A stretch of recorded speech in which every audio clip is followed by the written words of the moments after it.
नमस्कार. आज आम्ही इथे रेडी होऊन निघालो होतो मनालीच्या केळवणासाठी माझ्या आत्याकडे मुलुंडला. 10 मिनिटं झाले होते कॅबमध्ये बसून. तेवढ्यात त्रिशवी रडायला लागली, "मम्मा ओकीसारखं होतंय. हे तुमच्या पण कोणाला मुलांना होतं, काय सजेशन असेल तर प्लीज मला द्या." तिकडून आम्ही निघता-निघता आरेमधून गेलो. आऱ्यामध्ये बघितला हा फेव्हरेट स्टॉल. तिथून पहिलं आम्ही रबडी आणि लस्सी घेतली.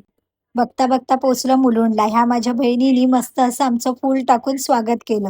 म्हणजे ब्राईड आणि ग्रूम तर आम्हालाच वाटत होतं. आणि इथे माझी आत्या आरती घेऊन उभी होती. तिने मस्तपैकी आम्हाला ओवाळलं, आमचं औक्षण करून घेतलं. आत्यानी आणि राणीताईंनी एवढं छान डेकोरेशन केलं होतं, पूर्ण घरभर. आणि इथे फायनली एंट्री झाली आमच्या ब्राईड आणि ग्रूमची. मनाली अभिचं आज केळवण होतं. त्याच्यासाठी आम्ही इथे स्पेशली आलो होतो.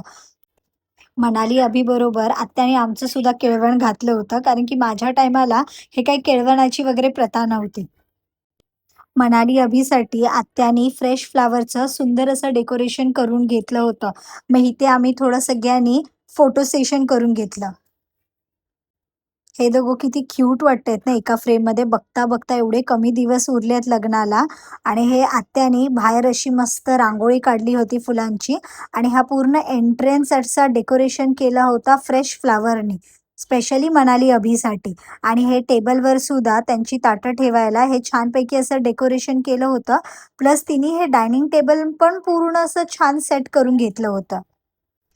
इथे भेटला माझा क्यूटसा बबली कुहुडा. नॉर्मली सलोनमुळे, त्रिशवीच्या स्कूलमध्ये आम्हाला एवढं एक दुसऱ्याला भेटता नाही येत, एवढं बाजूला असून पण. तर इथे पहिलं आम्ही आल्या-आल्या सगळ्यांनी अटेन्शन दिलं हा क्यूटच्या कुहुडाला.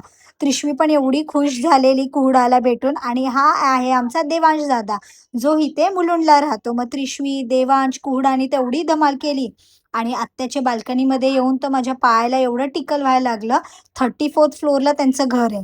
मस्ती करत-करत टाईम झाला होता जेवणाचा. आत्याने काय टेस्टी पुरणपोळ्या बनवलं होतं. आजचं जे आमचं जेवण होतं व्हेजच होतं, पण एवढं टेस्टी होतं. राणीताई, आत्याने खूप मेहनत घेतली होती आजच्या जेवणावर. हा केळवणाचा केक केवढा रिअलिस्टिक वाटतोय ना. हा केक स्पेशली मनालीने आजच्या सेलिब्रेशनसाठी बनवून आणला होता.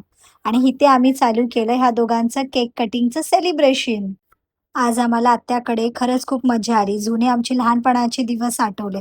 खूप धमाल केली आज आम्ही सगळ्यांनी मिळून.